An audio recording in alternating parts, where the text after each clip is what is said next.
بسم الله الرحمن الرحيم عما يتساءلون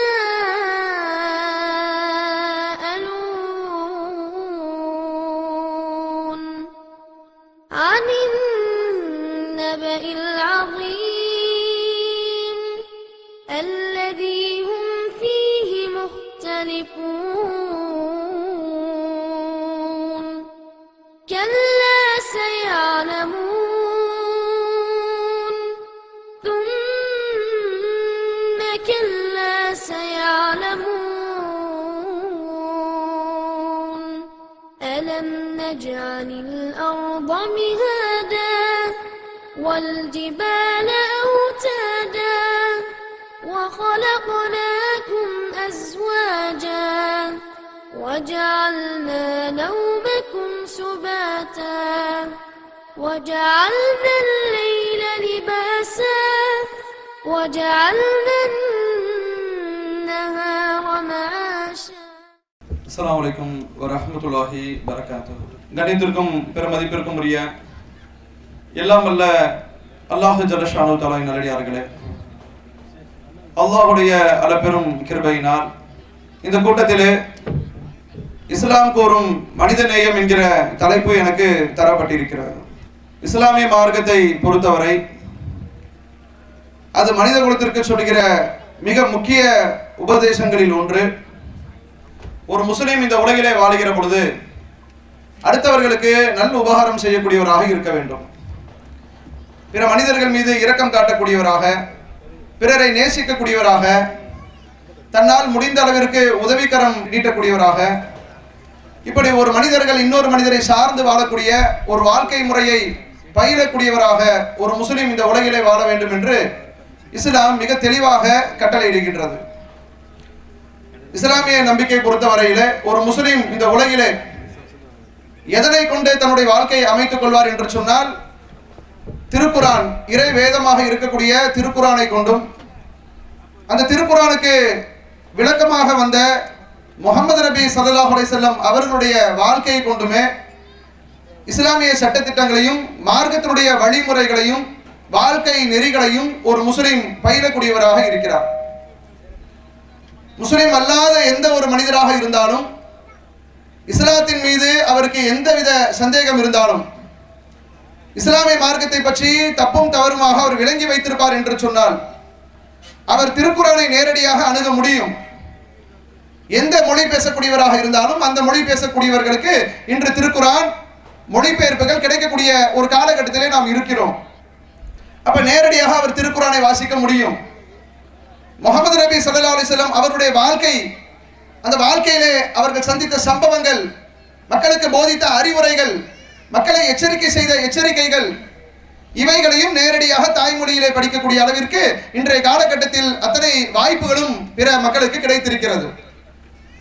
அப்படி அவர்கள் நேரடியாக அணுகக்கூடிய நேரத்தில் நாம் சொல்லுகிற இஸ்லாம் என்பது மனித நேயத்தை போதிக்கக்கூடிய மார்க்கம், மனிதன் மீது இரக்கம் காட்டக்கூடிய ஒரு மார்க்கம் என்பதை எந்த விதமான சந்தேகத்திற்கும் இடம் இல்லாமல் எந்த ஒரு மனிதரும் புரிந்து கொள்ள முடியும்.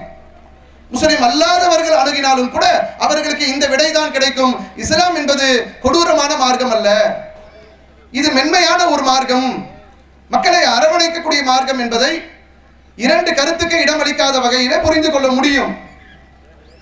அப்படி இருந்தும் இந்த தலைப்பை மக்களுக்கு மத்தியிலே எடுத்து சொல்வதற்கு என்ன காரணம்? இஸ்லாம் தான் உலகத்திற்கு மனித நேயத்தை தானே சொல்லுது, மனிதர்களுக்கு மனிதர் இரக்கம் காட்ட வேண்டும் என்பதைத்தானே போதிக்கிறது. அப்படி இருக்கின்ற போது இது போன்ற ஒரு கூட்டங்களின் வாயிலாக இஸ்லாம் என்பது மனித நேயத்தை தான் போதிக்கிறது என்பதை எடுத்து சொல்வதற்கு என்ன காரணம் என்று கேட்டால், இஸ்லாமிய மார்க்கத்தினுடைய உண்மை தத்துவத்தை உலகத்திற்கு மறைத்து இஸ்லாம் என்று சொன்னாலே அது ஒரு தீவிரவாத மார்க்கம், மனிதர்களை கொடூரமான முறையிலே கொலை செய்கின்ற மார்க்கம், மனிதர்கள் விஷயத்திலே இரக்கம் காட்டாத ஒரு மார்க்கம், மனிதர்கள் விஷயத்தில் மாத்திரமல்ல விலங்குகளாக இருந்தாலும் சரி அதிலே இவர்கள் மிக கொடூரமாக நடப்பார்கள் என்றெல்லாம் உலக மக்களுக்கு மத்தியிலே போதித்து இஸ்லாமிய மார்க்கத்தை பற்றி தவறான ஒரு கருத்தை இந்த சமூகத்திலே விதைத்திருக்கிறார்கள். இவர்கள் விதைப்பதற்கு ஏற்றவாறு உலகத்திலே சில சம்பவங்களும் நடைபெறுகிறது. என்ன சம்பவம் நடக்குது? பொதுவான மக்கள், முஸ்லிம் அல்லாத மக்கள் செய்திகள்ல பார்க்கக்கூடிய நேரத்தில் பல நாடுகளிலே நடைபெறுகின்ற தீவிரவாத தாக்குதல் சம்பவங்கள், பல குண்டுவெடிப்பு கலாச்சாரங்கள், அது போன்ற செய்திகளை ஊடகங்கள் வழியாக நம்ம பார்க்கக்கூடிய நேரத்தில் பெரும்பாலான சம்பவங்கள் நடைபெறுகின்ற நாடுகள் முஸ்லிம் நாடுகளாக இருக்கின்றது. வழிபாட்டு தலங்களிலே குண்டுவெடிப்பு சம்பவம், பொதுமக்கள் பயணம் செய்கின்ற பஸ்களிலும் ரயில் பெட்டிகளிலும் குண்டுவெடிப்பு சம்பவங்கள், மார்க்கெட்டுகளில் வெடிக்கிறது, அது போன்ற சம்பவங்கள் உலகளாவிய அளவிலே நடைபெறுகின்ற வேளையில் அந்த சம்பவங்களை பார்க்கக்கூடிய மக்களுக்கு வெடிக்கக்கூடிய நாடு முஸ்லிம் நாடாக இருக்கிறது. அந்த காரியத்தில் ஈடுபடக்கூடியவர்கள் முஸ்லிம் இயக்கங்களாக இருக்கிறார்கள். பார்த்த உடனேயே அவர்கள் புரிந்து கொள்கிறார்கள், இஸ்லாமிய மார்க்கம் மிக கொடூரமான மார்க்கம், மனித உயிர்களுக்கு மதிப்பளிக்காத ஒரு மார்க்கம். அவர்கள் புரிந்து கொள்கிறார்களோ இல்லையோ, நம்மை பிடிக்காத சில பேர் என்ன செய்வார்கள் என்று சொன்னால், கூட்டம் போட்டு மக்களுக்கு மத்தியிலே இஸ்லாமிய மார்க்கத்தை பற்றி தப்பும் தவறுமாக விளக்கி சொல்வார்கள். 800 ஆண்டுகள் இஸ்லாமியர்கள் இந்த நாட்டை ஆளுகிற பொழுது பெரும்பான்மை சமுதாயத்திற்கு எதிராக சிறுபான்மை முஸ்லிம்கள் மிக கொடூரமாக நடந்தார்கள். பெரும்பான்மை சமுதாய மக்களை நசுக்கி இவர்கள் ஆட்சி செய்தார்கள். வழிபாட்டு தலங்கள், இந்து சமுதாயத்தினுடைய வழிபாட்டு தலங்களுக்கு எதிராக முஸ்லிம் மன்னர்கள் ஆட்சி செய்தார்கள், கைப்பற்றினார்கள், பள்ளிவாசல்களாக மாற்றினார்கள், பல இந்துக்களை கொன்று குவித்தார்கள்.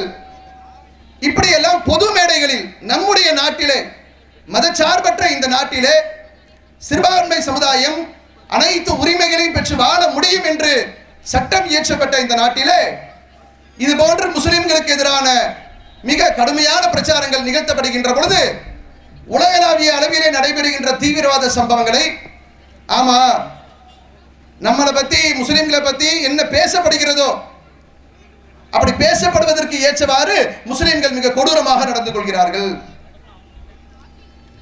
ரத்த வெள்ளத்தில் சின்ன பிள்ளைகள் எல்லாம் இறந்து கிடக்கிறது. அப்படித்தான் முஸ்லிம்கள் இருக்கிறார்கள் என்று சொல்லி மக்கள் எல்லாம் இஸ்லாமிய மார்க்கத்தை ஒரு தீவிரவாத மார்க்கம் போல பார்க்கின்ற ஒரு பார்வை ஏற்படுகின்றது. நம்ம நாட்டிலும் நிறைய அது போன்ற சம்பவங்கள் நடந்திருக்கு. இந்திய நாட்டில் நடைபெற்றிருக்கக்கூடிய எந்த ஒரு குண்டுவெடிப்பு சம்பவமாக இருந்தாலும் அந்த சம்பவம் நடைபெற்று முடிந்த உடனேயே, குண்டுவெடிப்பு சம்பவம் அல்லது ஒரு தீவிரவாத சம்பவம் இந்த நாட்டிலே நடைபெற்று முடிந்த உடனேயே தவறாமல் ஊடகம் செய்கின்ற பணியும் அந்த மாநில அரசு செய்கின்ற பணியும் எதுவாக இருக்கும் என்று சொன்னால், நாங்கள் இந்த முஸ்லிம் இயக்கத்தை சந்தேகப்படுகிறோம். ஏதாவது ஒரு இஸ்லாமிய இயக்கங்களுடைய பேரை சொல்லுவாங்க, ஹிஸ்புல் முஜாஹித், ஜெய்ஷே முகமது, அல் கைதா என்று பல இயக்கங்களுடைய பெயரை சொல்லுவார்கள். இவர்கள் செய்திருப்பார்கள் என்று நாங்கள் சந்தேகிக்கிறோம், இவர்கள் செய்திருப்பதற்கு வாய்ப்பு இருக்கிறது என்று எடுத்த அடிப்படையே செய்திகள் மக்களுக்கு மத்தியில் சொல்லப்படுகிற பொழுது பார்க்கின்ற பொதுமக்கள், முஸ்லிம் அல்லாத பிற சமூக மக்கள் இஸ்லாமிய மார்க்கத்தை தவறாக சித்தரிப்பதற்கு ஏராளமான வாய்ப்புகள் ஏற்படுகின்றன. மனிதநேயத்திற்கும் இஸ்லாத்திற்கும் எந்த சம்பந்தமும் இல்லை என்பது போல அவர்கள் புரிந்து கொள்வதற்கு சில சூழல்கள் அமைந்து விடுகிறது. அடுத்து என்ன நடக்கும்? சவுதி அரேபியாவில் ஏதேனும் தண்டனை நிறைவேற்றப்படும். கொலைக்கு பதிலாக கொலையோ, கற்பழிப்பு சம்பவத்திற்கு எதிராக தண்டனையோ, விபச்சாரத்திற்கு எதிராக கல்லெறி தண்டனை சட்டங்களோ, இது போன்ற குற்றங்களுக்கு சவுதி நாடுகளில் அல்லது இஸ்லாமிய நாடுகளிலே, இஸ்லாமிய சட்டம் நடைமுறையில் இருக்கக்கூடிய நாடுகளில் குர்ஆனுடைய சட்டத்தின்படியும் நபிகள் நாயகம் ஸல்லல்லாஹு அலைஹி வஸல்லம் அவர்களின் போதனையின்படியும் குற்றம் செய்யக்கூடியவர்களுக்கு இரக்கம் காட்டாதீர்கள், அவர்கள் தண்டிக்கப்பட வேண்டும், இவர்களால் பிற மக்கள் பாதிக்கப்படுகிறார்கள், ஒருவரை கொலை செய்து கொல்லப்பட்டவருடைய குடும்பம் தத்தளித்துக் கொண்டிருக்கிறது, திருடக்கூடிய நேரத்தில், கொள்ளை அடிக்கக்கூடிய நேரத்தில் பொருட்களை இழந்து அந்த குடும்பம் தவித்துக் கொண்டிருக்கிறது, ஒரு பெண் கற்பை இழந்து விட்டார் என்று சொன்னால் அந்த கற்பை அவளால் திரும்ப பெற முடியாது. இதையெல்லாம் பார்த்து இஸ்லாம் என்ன சட்டத்தை சொல்லுகிறது என்றால், தப்பு செய்யக்கூடியவன், குற்றம் செய்யக்கூடியவனுக்கு சட்டங்கள் கடுமையாக இருக்க வேண்டும். ஏனால் இஸ்லாம் என்பது சடங்குக்காக மனிதர்களுக்கு கொடுக்கப்பட்ட மார்க்கம் அல்ல. ஒட்டுமொத்த உலக மக்களுக்கும் எப்படி தன் வாழ்க்கையை அமைத்துக் கொள்ள வேண்டும் என்று பாடம் எடுக்கக்கூடிய ஒரு பாடத்திட்டம். இந்த பாடத்திட்டத்திலே குற்றம் செய்யக்கூடியவர்களுக்கு தண்டனைகளை பற்றி இஸ்லாம் சொல்லுகிறது. அது போன்ற தண்டனைகள் சவுதி அரேபியா போன்ற நாடுகளில் நிறைவேற்றப்படும். இப்ப கூட சமீபத்தில் இலங்கையை சேர்ந்த ஒரு முஸ்லிம் பெண் சவுதியில் பணி செய்கிறாள். அவள் பணி செய்யக்கூடிய வீட்டில் இருந்த ஒரு குழந்தையை அவர் கொன்று விடுகிறாள். கொலை செய்த பெண் முஸ்லிம் பெண் தான், இலங்கை நாட்டை சேர்ந்த பெண். அவள் செய்த காரியம் என்ன? பச்சிளம் குழந்தையை இரக்கம் இல்லாமல் அவள் கொலை செய்கிறாள். இஸ்லாமிய சட்டத்தின்படி கொலைக்கு கொலைதான் தண்டனை. அதில் எந்த விதமான சமரசமும் இல்லை. அந்த தண்டனையை அந்த அரசாங்கம் நிறைவேற்றுகிறது. நம்ம நாட்டிற்கு என்று சில சட்டங்கள் இருக்கிறது. இதுல வேற எந்த நாடும் தலையிட முடியாது. நம்முடைய நாட்டில் அரசியலமைப்பு சட்டம் இருக்கிறது, ஈபிகோ சட்டம் இருக்கிறது. இந்த சட்டத்தின்படி நீதிமன்றங்கள் தீர்ப்பளிக்கும். அந்த தீர்ப்புக்கு இந்த நாட்டில் உள்ள குடிமக்கள் கட்டுப்பட வேண்டும். இப்படி எல்லாம் விதிகள் இருக்கிறது. இப்படி ஒவ்வொரு நாடுகளும் ஒவ்வொரு சட்டங்களை அமைத்திருக்கக்கூடிய வேளையிலே படைத்தவனுக்கு சொந்தமான ஒரு சட்டத்தை அரபு நாடுகளில் இயற்றக்கூடிய நேரத்திலே இப்ப எல்லாரும் கருத்து சொல்லுவாங்க. என்ன சொல்லுவாங்க? அந்த பெண்மணிக்கு மரண தண்டனை கொடுக்கிறாங்க. மரண தண்டனை கொடுக்கக்கூடிய அந்த சட்டம் அந்த நாட்டினுடைய சட்டம். இங்க இருந்துகிட்டு நடுநிலையாளர்கள் என்று சொல்லக்கூடியவர்கள், மனிதநேயத்தை பாதுகாக்கிறோம் என்று சொல்லக்கூடியவர்கள் எப்படி விமர்சிக்கிறார்கள் என்று சொன்னால், இஸ்லாமிய சட்டம் என்பது மிக கொடூரமான ஒரு சட்டம், இரக்கம் காட்டாத ஒரு சட்டம். அந்த பெண் ஒரு காரியத்தை செய்துவிட்டால் என்பதற்காக இப்படி கொடூரமாக அவள் தண்டிக்கப்பட வேண்டுமா? இது போன்று அரபு நாடுகளில் இயற்றப்படுகின்ற தண்டனை சட்டங்கள் அது நிறைவேற்றப்படுகின்ற பொழுது அதை ஒரு பூதாகரமாக மிகப்பெரிய காட்சியாக எடுத்துக்காட்டி, எந்த நாடுகளிலும் இது போன்ற தண்டனை கொடுக்கப்படவில்லை என்பது போல எடுத்து சொல்லி, எந்த நாடுகளிலும் குற்றத்திற்காக மரண தண்டனை என்கிற சட்டம் நடைமுறையில் இல்லை என்பது போல காட்டி முஸ்லிம்களை தனிமைப்படுத்தக்கூடிய வேளையும், இஸ்லாமிய சட்டத்தை மக்களுக்கு மத்தியிலே இஸ்லாமிய மார்க்கம் என்பது ஒரு கொடூரமான மார்க்கம் என்பது போலவும் காட்டுவதற்காக இதை மிக பெரிய அளவிலே பேசுவார்கள். குர்பானி கொடுத்தோம். ஹஜ் பெருநாள் முஸ்லிம்களுக்கு 2 பெருநாட்கள். அந்த 2 பெருநாட்களில் ஒரு பெருநாளை இப்பொழுது கொண்டாடினோம். அந்த பெருநாள் என்பது தியாகத்தை வெளிப்படுத்தக்கூடிய ஒரு பெருநாள். இறை தூதர் அவர்கள் செய்த, இப்ராஹிம் நபி அவர்கள் செய்த, அந்த குடும்பத்தார் செய்த தியாகத்தை நினைவு கூறுவதற்காக நாங்களும் இறைவனுக்காக எந்த தியாகத்தையும் செய்ய தயார் என்று சொல்லி பிரகடனம் செய்கின்ற ஒரு பெருநாள். அந்த பெருநாளில் நாம் செய்ய வேண்டிய முக்கிய கடமை, வசதி உள்ளவர்கள் குர்பானி என்கிற ஒரு கடமையை நிறைவேற்ற வேண்டும். ஆடு, மாடு, ஒட்டகம் போன்ற பிராணிகளை அறுக்கின்ற பொழுது எல்லாரும் கிளம்புறாங்க. நீதிமன்றத்தில் வழக்கு, இவர்கள் விலங்குகளை அறுக்கிறார்கள், அறுக்கின்ற பொழுது ரத்தம் வருகிறது, பார்ப்பதற்கு மிக கொடூரமாக இருக்கிறது. இந்த கடமையை நிறைவேற்றுகின்ற பொழுது மாத்திரம் இவர்களுக்கு விலங்குகளின் மீது அதிகப்படியான பாசத்தை வெளிப்படுத்துவார்கள். அதுக்கு முன்னாடிலாம் இவங்க மாமிசமே சாப்பிடாத ஆட்கள் போலவும், கரிமீனை இவர்கள் திரும்பி கூட பார்த்தது இல்லை போலவும், நம்முடைய பெருநாள் தினத்தில் மாத்திரம் நாம் என்னமோ ஒரு பெரிய கொடூரமான காரியத்தை செய்கிறோம், விலங்குகளை வதை செய்கிறோம் என்று சொல்லி இப்படி பெருநாள் தினத்தில் பேசுவது. இப்படி எந்த ஒரு காரியத்தை எடுத்துக்கொண்டாலும் பல விஷயங்களை இஸ்லாமிய மார்க்கத்தினுடைய உண்மை தன்மையை உலகத்திற்கு சொல்லாமல் அதற்கு மாற்றமாக மக்களுக்கு மத்தியிலே இந்த இஸ்லாம் என்று சொன்னாலே அது ஈவு இரக்கம் இல்லாத ஒரு மார்க்கம் என்பது போன்ற ஒரு பொய்யான தோற்றத்தை திட்டமிட்டு இந்த சமூகத்திலே விதைத்திருக்கிறார்கள். நாம் இந்த தலைப்பை எடுத்திருப்பதற்கு கூட இந்த மார்க்கத்தினுடைய, இஸ்லாமிய மார்க்கத்தினுடைய உண்மை தன்மை என்ன என்பதை உலக மக்களுக்கு தெளிவாக எடுத்து சொல்வதற்காகத்தான். தவறான முறையிலே செய்திகள் இஸ்லாத்தை பற்றி பரப்பப்படுகின்றது. இஸ்லாம் என்பது அப்படிப்பட்ட மார்க்கம் இல்லை என்பதை மிக தெளிவாக இஸ்லாம் என்ன சொல்லுகிறது என்பதை உங்களுக்கு எடுத்து காட்டுவதற்கு தான் இந்த தலைப்பு தரப்பட்டிருக்கிறது. அப்ப இஸ்லாம் என்பது எப்படிப்பட்ட மார்க்கம்? இஸ்லாத்தில் என்ன மனிதநேயம் இருக்கிறது? இந்த கேள்விக்கு நீங்கள் விடை காண்பதாக இருந்தால் இஸ்லாமிய மார்க்கத்திலே சில கடமைகள் சொல்லப்பட்டிருக்கிறது. இஸ்லாம் என்கிற இந்த மார்க்கத்தில் ஏராளமான அறிவுரைகள், வணக்க வழிபாடுகள், சட்டத்திட்டங்கள், நடைமுறை வாழ்க்கையில் ஒரு முஸ்லிம் எப்படி வாழ வேண்டும் என்கிற போதனைகள், ஒருவர் இந்த உலகிலே பிறந்து இறக்கும் வரை அவர் செய்ய வேண்டிய காரியங்கள் எல்லாவற்றையும் இஸ்லாம் எந்தவித குறையும் இல்லாமல் மிக தெளிவாக உலகத்திற்கு அறிவித்திருக்கிறது. இதனால் தான் நாங்கள் பெருமிதத்தோடு சொல்லுவோம், இஸ்லாமிய மார்க்கம் என்பது பரிபூர்ணமான ஒரு மார்க்கம், எந்த குறையும் இல்லாமல் இறைவன் இந்த மார்க்கத்தை எங்களுக்கு வழங்கி இருக்கிறார் என்று நாங்கள் பெருமிதத்தோடு சொல்லுவோம். அப்படி வழங்கப்பட்ட மார்க்கத்திலே சில முக்கியமான கடமைகளை இஸ்லாம் சொல்லுகிறது. எல்லா மக்களுக்கும் தெரியும், தொழுகை என்கிற வணக்கம் இருக்கிறது, முக்கியமான கடமை. ரமலான் மாதத்திலே நோன்பு என்கிற வணக்கத்தை கடைபிடிப்போம். பசித்திருந்து தாகித்திருந்து நோன்பு என்கிற வணக்கத்தை நிறைவேற்றுவோம்.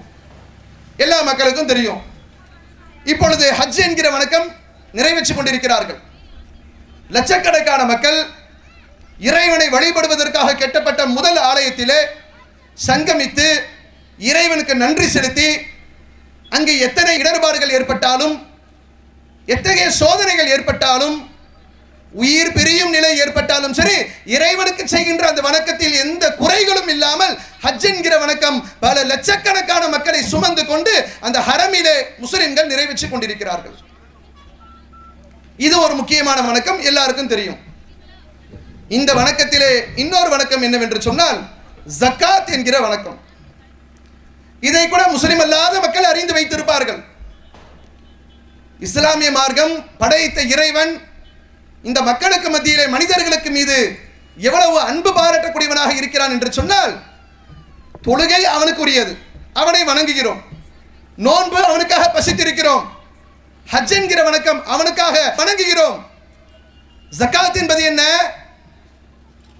அது ஏழைகளுக்காக, வசதி படைத்தவர்கள், செல்வந்தர்கள் செய்ய வேண்டிய முக்கிய கடமையாக இஸ்லாம் சொல்லுகிறது.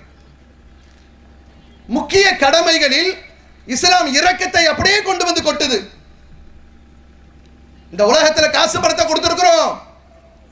காசு பணத்தை பெற்றிருக்கக்கூடியவர்கள் எனக்கு இறைவன் நிறைய வசதியை கொடுத்துட்டான் அப்படின்னு கண்ணு முன்னு தெரியாம இந்த உலகத்திலே வாழக்கூடாது. ஏழை எளிய மக்களை ஏறெடுத்து பாராமல் அவனுடைய வாழ்க்கையை அமைந்திருக்க கூடாது. இந்த உலகம் இயங்குவதற்காக இறைவன் மனிதர்களுக்கு மத்தியில ஏற்றத்தாழ்வை ஏற்படுத்தி இருக்கிறான். சிலருக்கு பணத்தை கொடுத்திருக்கிறான், சிலர் கொடுக்காம விட்டிருக்கான். நடுத்தரமான நிலையில் சிலரை வைத்திருப்பான். இந்த ஏற்பாடுகள் அனைத்துமே இறைவன் மனித குலம் இயங்குவதற்காக அப்படி அமைத்து தந்திருக்கிறான். எல்லாரும் கோடீஸ்வரர்களாக இருந்தா நமக்கு கீழே வேலை செய்யறதுக்கு ஒரு ஆள் கூட இருக்க மாட்டாங்க. என்கிட்ட தோட்டத்துறவு இருக்கும், அதுல இறங்கி பணி செய்யறது யாரு, வேலை செய்யறது யாரு?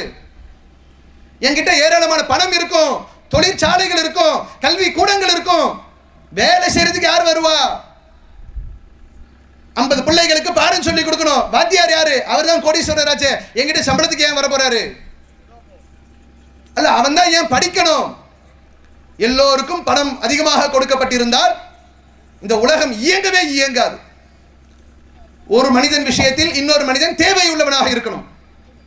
எனக்கு தெரிந்த ஒன்று இன்னொருவனுக்கு தெரியாமல் இருக்கணும். எனக்கு தெரிந்த அந்த தொழில் யுக்தியை அதை நான் இன்னொருத்தருக்கு செஞ்சு கொடுத்து அவரிடம் பணம் பெறக்கூடியவராக இருக்கணும். இப்படி மனிதன் ஏற்றத்தாழ்வோடு இறைவன் படைத்திருக்கிறான்.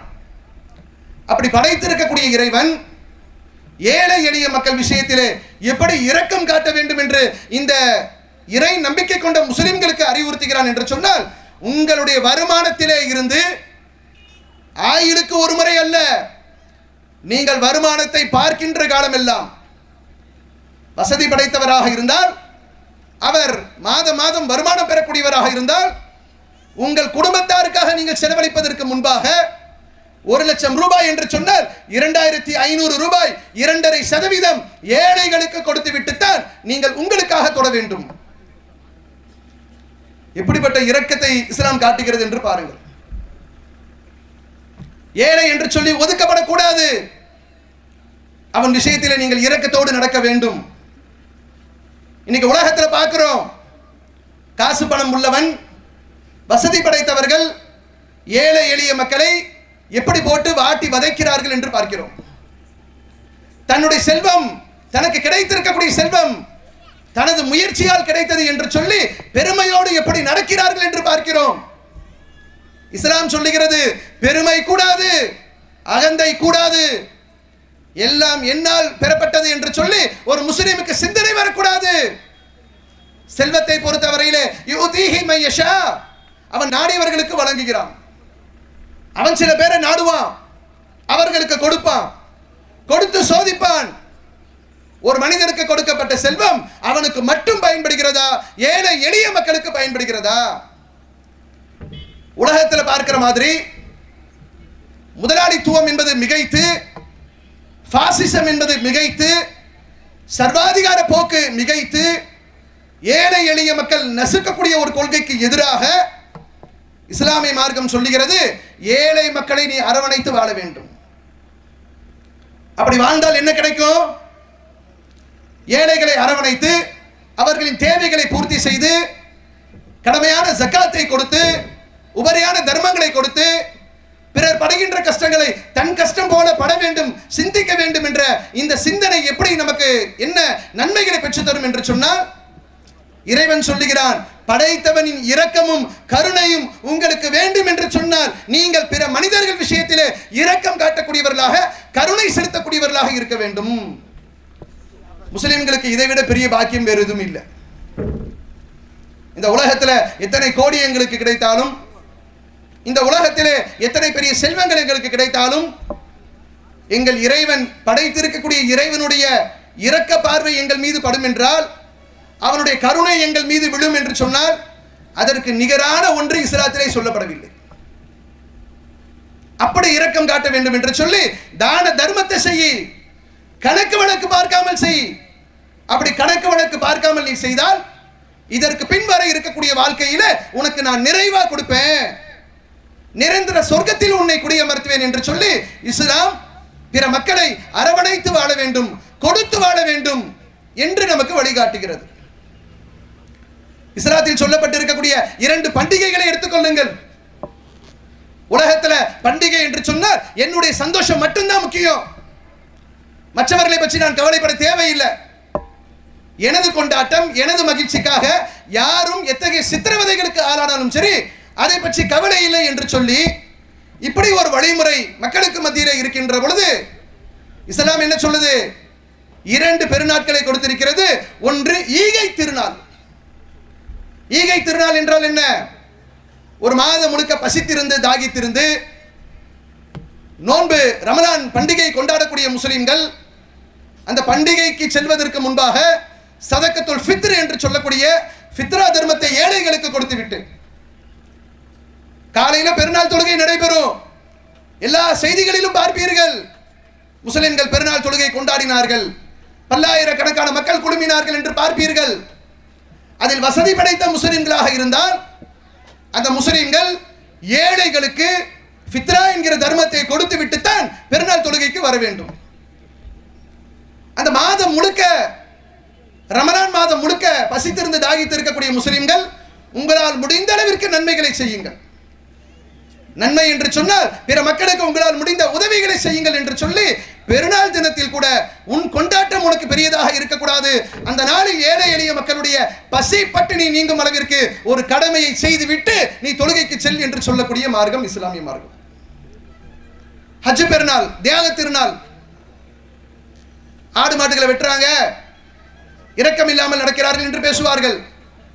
இதே போன்று பிற சமுதாயத்தினுடைய வழிபாடுகளிலும் வணக்கங்களிலும் அவருடைய வழிபாடுகளிலும் மிருகங்கள் வெட்டப்படும். உணவுக்காக வெட்டப்படாது, சடங்குக்காக வெட்டப்படும். இஸ்லாத்திலே எப்படி வெட்டப்படுகின்ற உணவுக்காக ஏழைகளுக்கு கொடுக்கப்பட வேண்டும், உறவினர்களுக்காக கொடுக்கப்பட வேண்டும். இறைவன் சொல்லி காட்டுகிறான், நீங்கள் அறுக்கக்கூடிய பிராணியினுடைய இரத்தங்களோ மாமிசங்களோ இறைவனை அடையாது. வெட்டக்கூடிய நேரத்தில் ரத்த வழிந்து ஓடுகிறது. இறைவன் ரொம்ப ரத்தத்தை நேசிக்கிறான், இறைவனுக்கு அந்த மாமிசம் ரொம்ப நேசத்திற்குரியது. அப்படி அல்ல. அல்லாஹு ஸமத், அவன் தேவைகள் அற்றவன், அவனுக்கு எந்த தேவையும் இல்லை. உலகத்தில் பிராணிகளை அறுத்து இங்க இருந்து நம்ம சப்ளை பண்ண போறது இல்ல, அவனே உலக மக்களில் அவனை ஏற்றுக்கொண்டவர்களுக்கும் ஏற்றுக்கொள்ளாதவர்களுக்கும் படியளக்கக்கூடியவனாக இருக்கிறான். அப்படி என்றால் இந்த மிருகத்தை பிராணியை அறுப்பதனுடைய நோக்கம் என்ன?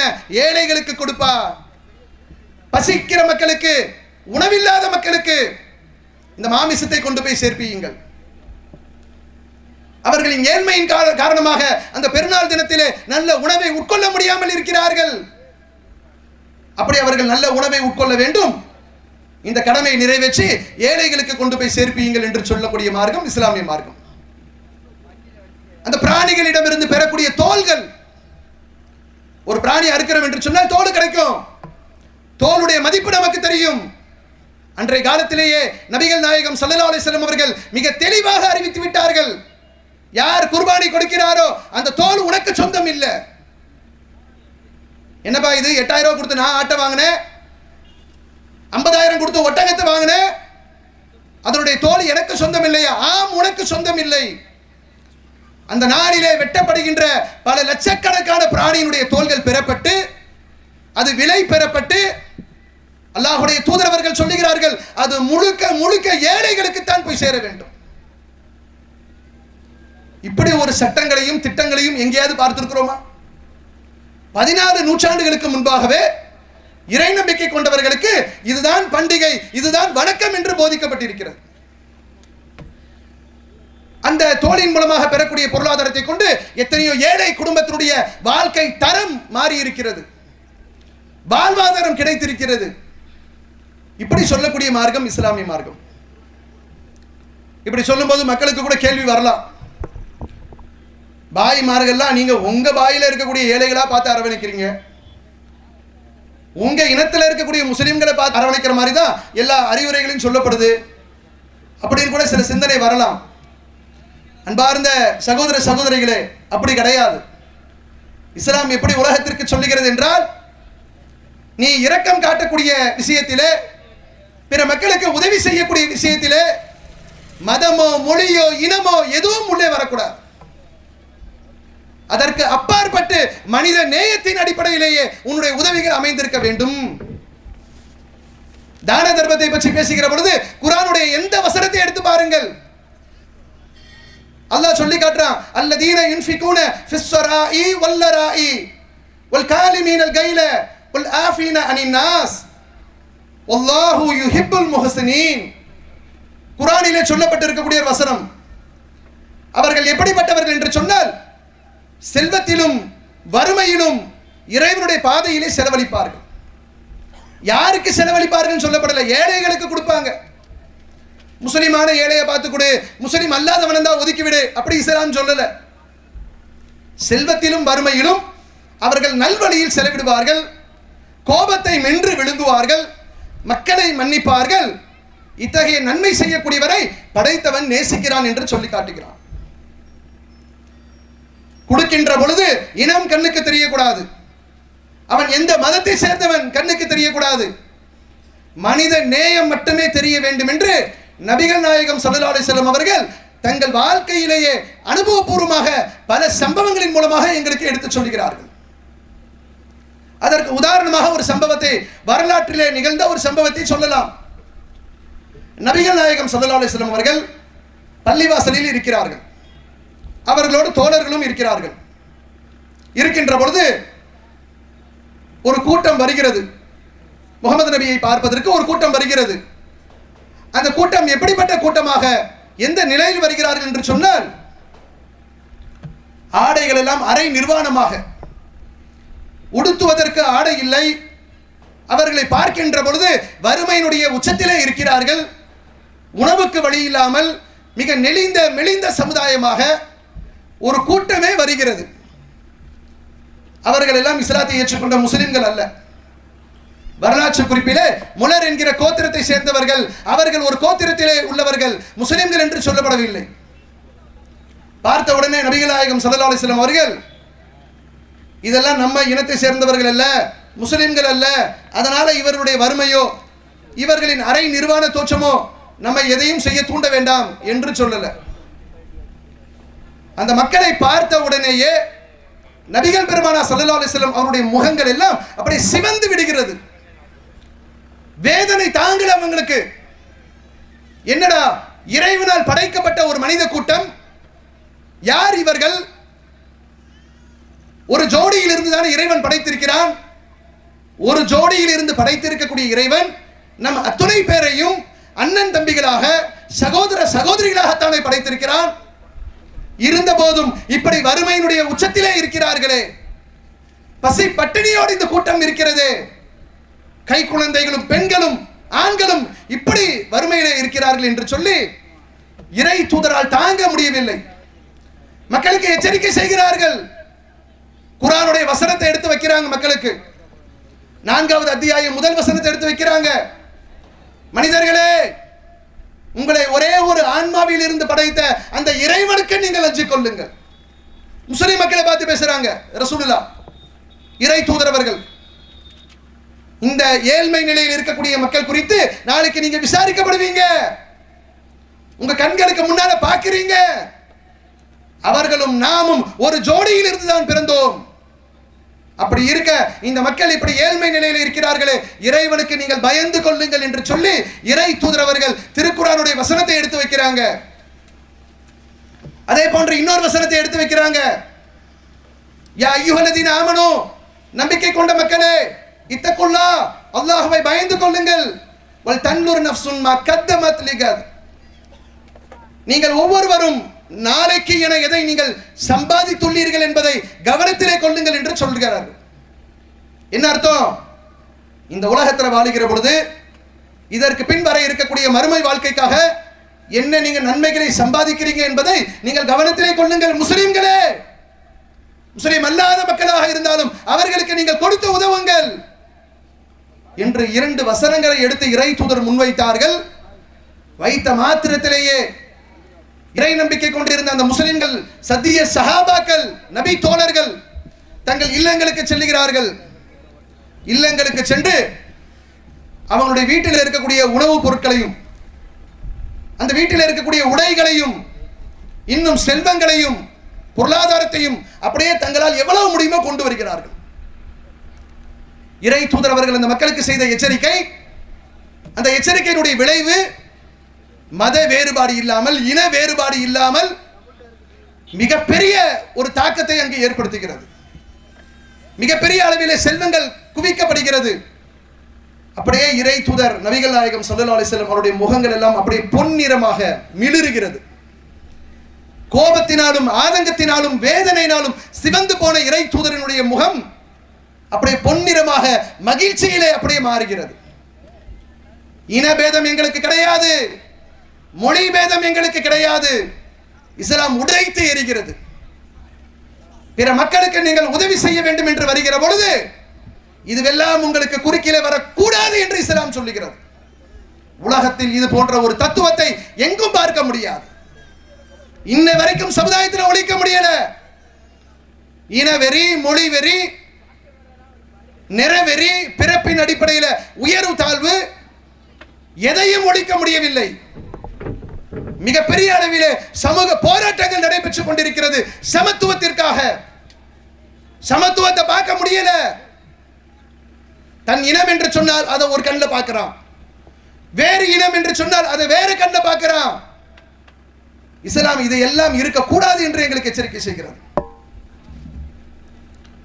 மனிதநேயம் இல்லாமல் போவதற்கு கூட இந்த பாரபட்சமான பார்வையும் ஒரு காரணம், புரிந்து கொள்ள வேண்டும். எப்படிப்பட்ட சட்டங்களின் மூலமாக இஸ்லாமிய சமுதாயத்தை இஸ்லாம் வார்த்தெடுத்திருக்கிறது என்பதை எல்லா மக்களும் சிந்திக்க வேண்டும். இன்னைக்கு முடியல. மனிதநேயம் இல்லாமல் போவதற்கு இதான் முக்கிய காரணமா இருக்கு. சிங்கள மொழி பேசக்கூடியவர்களுக்கும் தமிழ் மொழி பேசக்கூடியவர்களுக்கும் யுத்தம். ஒரு இனம் இன்னொரு இனத்தை அழிக்கிறது. மனிதநேயம் இல்ல. கொடூரமான முறையிலே கொல்லுகிறோமே, குழந்தை என்று பாராமல், பெண்கள் என்று பாராமல், முதியவர்கள் என்று பாராமல் கொல்லுகிறோமே என்று சொல்லி எந்த இரக்கமும் இல்லை. மொழி வெறிதான் அவர்களுக்கு பெரியதாக இருக்கிறது. இனத்தை அழித்து விடுகிறார்கள். இங்கே பார்த்தா தமிழகத்தில் அதற்காக பெரிய போராட்டம். எங்களுக்கு தனி ஈழம் வேண்டும், சிங்களத்திற்கு எதிராக தமிழ் ஈழத்தை உருவாக்குவோம் என்று சொல்லி மிகப்பெரிய கோஷங்கள் எழுப்பப்படுகிறது தமிழகத்திலே. நாம கேட்கிறோம், இந்த கோஷத்தை எழுப்பக்கூடிய அதே வேளையில் வேறு ஒரு நாட்டிலே தமிழர்களுக்கு உரிமை வேண்டும் என்று பேசக்கூடிய நேரத்திலே இந்திய தேசத்திலே நிலைநாட்டி விட்டீர்களா? இங்க கன்னட மொழி பேசக்கூடியவர்களுக்கும் தமிழ் மொழி பேசக்கூடியவர்களுக்கும் யுத்தம் இல்லையா? மலையாள மொழி பேசக்கூடியவர்களுக்கும் தமிழ் பேசக்கூடியவர்களுக்கும் இல்லையா? பிரச்சனை இல்லையா? இதையெல்லாம் ஒருங்கிணைச்சிட்டோமா? ஒரு நாட்டுக்குள்ளங்க மொழி பேசினால் நீ கன்னடக்காரன் நீ வேற, நீ தமிழ்காரன் நீ வேற. ஒரு நாட்டுக்குள்ள பன்முகம் தன்மை கொண்ட ஒரு பாரத தேசத்திற்குள்ள வெவ்வேறு மாநிலங்களில் இருக்கக்கூடிய மக்களை ஒன்றுபடுத்த முடியல. இலங்கையை பத்தி நாம பேசிட்டு இருக்கிறோம். தண்ணியை தரமாட்டேன்றான். தமிழர்கள் என்று சொன்னால் தண்ணி தரமாட்டேன்றான். அணையை கட்டுவேன்றான். எத்தனை விதமான கட்டுப்பாடுகள் ஒரு மாநிலம் இன்னொரு மாநிலத்தின் மீது போடுகிறது. என்னடா காரணம் என்று பார்த்தால் மொழிதான் காரணம், வேற ஒண்ணு காரணம் இல்லை. தெலுங்கு மொழி பேசக்கூடியவங்களுக்கும் தமிழுக்கும் என்ன சண்டை? ஆந்திராவுக்கும் தமிழ்நாட்டுக்கும் மொழிதான் பிரச்சனை. வட மாநிலத்தில் இருந்து வரக்கூடியவர்கள் மகாராஷ்டிரா மாநிலத்தில் இருக்கக்கூடாது. மராட்டி மொழி பேசக்கூடியவர்களுக்கு தான். இப்படி மொழி தூக்கி பிடிக்கின்ற பொழுது மனித நேயம் என்பது காலில் போட்டு நசுக்கப்படுகிறது. இஸ்லாம் என்ன செய்யுது? இந்த மொழியால் வேறுபாடு, இனத்தால் வேறுபாடு இஸ்லாமிய சமூக மக்களுக்கு இருக்கக்கூடாது என்பதை 14 நூற்றாண்டு காலத்திற்கு முன்பாகவே அல்லாஹும் அல்லாஹுடைய தூதரும் இந்த சமுதாயத்திற்கு மிக ஆழமாக விதைத்து விட்டார்கள். அந்த சிந்தனை கூட வந்து விடக்கூடாது. நபிகள் நாயகம் ஸல்லல்லாஹு அலைஹி வஸல்லம் அவர்கள் இந்த மண்ணை விட்டு பிரிவதற்கு முன்பாக அவர்கள் தான் தூதர்களிலேயே இறுதியாக வந்த இறை தூதர். மக்களை பண்படுத்துகிறார்கள். மக்களுக்கு தேவையான இறை செய்திகளை சொல்லிவிட்டார்கள். அவர்களுடைய பணி முடிந்து விட்டது. பணி முடிவடையக்கூடிய காலகட்டத்தில் அவர்கள் இறுதியாக ஒரு ஹஜ்ஜை செய்தார்கள். ஹஜ் என்கிற வணக்கத்தை செய்தார்கள். அந்த நேரத்திலே மக்களுக்கு மத்தியிலே உபதேசம் செய்தார்கள். என்ன உபதேசம்? அரபி மக்களுக்கு மத்தியிலே பேசுகிறார்கள். எல்லோரும் அரபியர்கள். அரபி மொழி பேசக்கூடிய அரபியர்களுக்கு இயற்கையாகவே எப்படிப்பட்ட தன்மை என்று சொன்னால் அரபி மொழி மட்டும்தான் மொழி என்று அவர்கள் சொல்லுவார்கள். ஏனைய எந்த ஒரு மொழியையும் அவர்கள் மொழி என்றே ஏற்றுக்கொள்ள மாட்டார்கள். மொழி வரியை பற்றி இன்று நாம் பேசிக் கொண்டிருக்கிறோம். 14 நூற்றாண்டு காலத்திற்கு முன்பு அரபியர்களுக்கு மத்தியில் இருந்த அந்த மொழியின் மீது இருந்த பற்று வேறு எவருக்குமே இருந்திருக்காது. அதனால என்ன சொல்லுவாங்கன்னு கேட்டா, அரபிகளாக இருக்கக்கூடியவர்கள் தான் மக்கள், மனிதர்கள். அரபி அல்லாதவர்களே அஜமிகள், கால்நடைகள் என்று சொல்லுவார்கள் அரபியர்கள். அந்த அளவிற்கு மொழி வெறி, மொழி பற்று. நபிகள் நாயகம் ஸல்லல்லாஹு அலைஹி வஸல்லம் அவர்கள் இறுதி ஹஜ்ஜின் பொழுது மனிதனை மொழியால நசுக்கிறான், நிறத்தால நசுக்கிறான், பிறப்பால நசுக்கிறான், இனத்தால நசுக்கிறான், பிரதேசத்தால நசுக்கிறான். இருக்கக்கூடாது. இஸ்லாமிய சமூகத்தில் மத்தியிலே இது இருக்கக்கூடாது என்பதற்காக சொன்னார்கள், நான் உங்களை விட்டு பிரிய இருக்கிறேன், உங்களுக்கு சொல்ல வேண்டிய அறிவுரைகளை சொல்லுகிறேன் என்று சொல்லி இறுதியாக நபிகள் நாயகம் ஸல்லல்லாஹு அலைஹி வஸல்லம் அவர்கள் பேசிய உரை இறுதி தூதரின் இறுதி பேருரை என்று சொல்லப்படுகிறது. அந்த பேருரையிலே சொல்லுகிறார்கள், அரபி மொழி பேசக்கூடியவனை விட அரபி மொழி பேசாதவன் எந்த வகையிலும் உயர்வு தாழ்வு பெற்றவன் கிடையாது. அரபி மொழிக்கு என்று எந்த உயர்வும் கிடையாது. அரபு மொழி பேச தெரியாதவர் எந்த வகையிலும் தாழ்ந்தவர் கிடையாது. மொழி என்பது ஒரு கருத்தை இன்னொருவருக்கு சொல்லக்கூடிய சாதனமே தவிர தன்னை மேலானவன் என்று சொல்லுவதற்கு அதில் ஏதும் இடமில்லை. இறைவனை அஞ்சி நடக்கக்கூடிய மக்களாக இருக்கக்கூடியவர்கள் தான் இறைவனிடத்திலே மேலானவர்களை தவிர இன்ன மொழி பேசுவதனால், இன்ன நிறத்தில் உள்ளவர்களால், வெள்ளை நிறம் உள்ளவர்கள் கருப்பினத்தவரை நசுக்கிறார்கள். மனிதநேயத்தை பார்க்க முடியல. ஐரோப்பா போன்ற நாடுகள்ல நாய்களை ஏவி விட்டு கருப்பின மக்களுக்கு மத்தியிலே நடைபெறுகின்ற கொடூரங்கள் இன்றும் நடந்து கொண்டிருக்கிறது. பிறப்பால் உயர்ந்தவன் தாழ்ந்தவன் என்று சொல்லி தாழ்த்தப்பட்ட மக்களுக்கு எந்த உரிமைகளும் இல்லாத நிலையில் இன்றும் சமூகம் நகர்ந்து கொண்டிருக்கிறது. இப்படிப்பட்ட நிலைமைகள் எல்லாம் சமுதாயத்தில் இருக்கின்ற பொழுது இஸ்லாமிய சமூகத்தை பாருங்கள். 20-30 லட்சம் மக்கள் ஹஜ்ஜிலே குழுமுகிறார்கள். அதிலே பார்க்கலாம், வெள்ளை நிற ஆடை அணிந்திருக்கக்கூடிய கருப்பின மக்களை பார்க்கலாம்.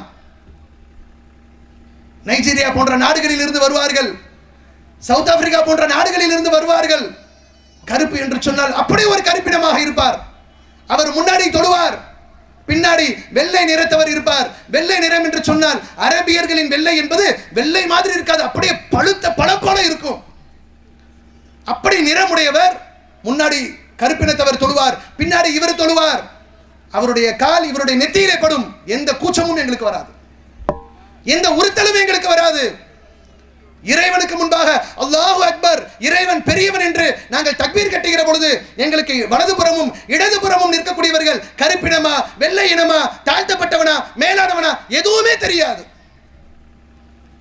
இஸ்லாமிய சமுதாயத்திற்கு இறைவன் செய்திருக்கக்கூடிய மிகப்பெரிய அருட்கொடை என்னவென்று சொன்னால், எங்களுக்கு மனிதனை மனிதனாக பார்க்க தெரியுமே தவிர வேறுபடுத்தி பார்க்க தெரியாது. இப்படிப்பட்ட உன்னதமான ஒரு மார்க்கத்தை தான் தீவிரவாத மார்க்கம் போல பேசுகிறார்கள், பயங்கரவாத மார்க்கம் போல பேசுகிறார்கள். அப்ப இஸ்லாத்தினுடைய வணக்க வழிபாடு, அது சொல்லுகின்ற கடமைகள், இவைகளை எடுத்து நீங்கள் பார்த்தீர்கள் என்று சொன்னால் கூட எந்த அளவிற்கு மனிதநேயத்திற்கு இஸ்லாம் மிக முக்கியத்துவம் கொடுத்திருக்கிறது என்பதை எந்தவித சந்தேகத்திற்கும் இடமில்லாமல் புரிந்து கொள்ள முடியும்.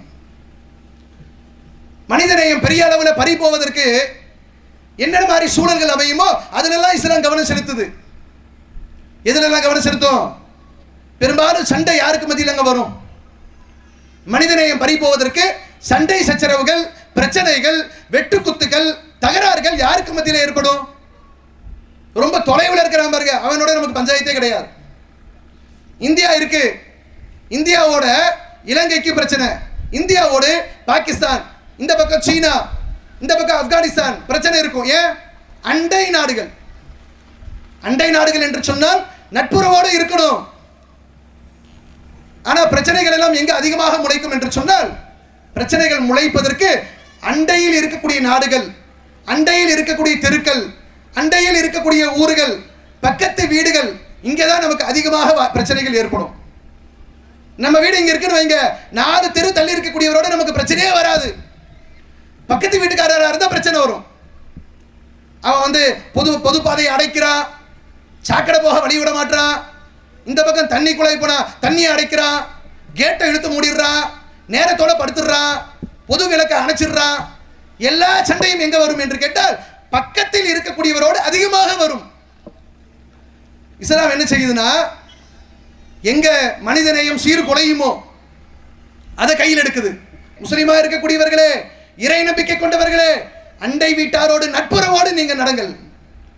நபிகள் நாயகம் ஸல்லல்லாஹு அலைஹி வஸல்லம் அவர்கள் சொல்லுகிறார்கள், பக்கத்து வீட்டுக்காரனுக்கு செய்ய வேண்டிய கடமை என்பது ஒரு முஸ்லிமுக்கு இருக்கிறது.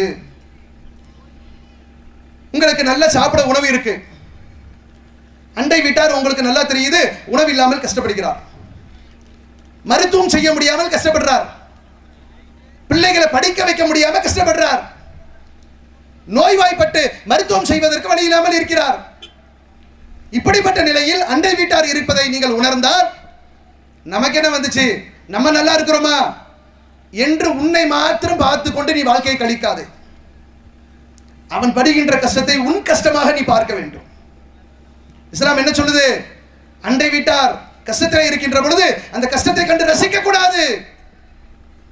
உன்னால் முடிந்த அளவிற்கு உதவி கரத்தை நீட்டக்கூடியவனாக நீ இருக்க வேண்டும்.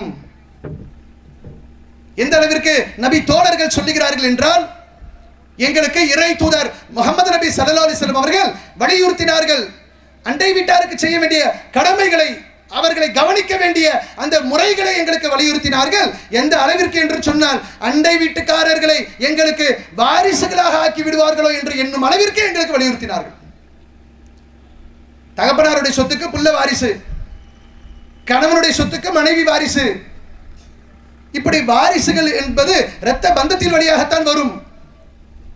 நபிகள் நாயகம் ஸல்லல்லாஹு அலைஹி வஸல்லம் அவர்கள் பக்கத்தில் இருக்கிறவங்களோட நல்ல உறவோடு இருங்க, சண்டை சச்சரவு வேணாம், மனிதநேயம் நிலைத்து நிற்கும், ஒரு பிரச்சனையும் கிடையாது, தூரத்தில் உள்ளவனோட எந்த விவகாரமும் வராது.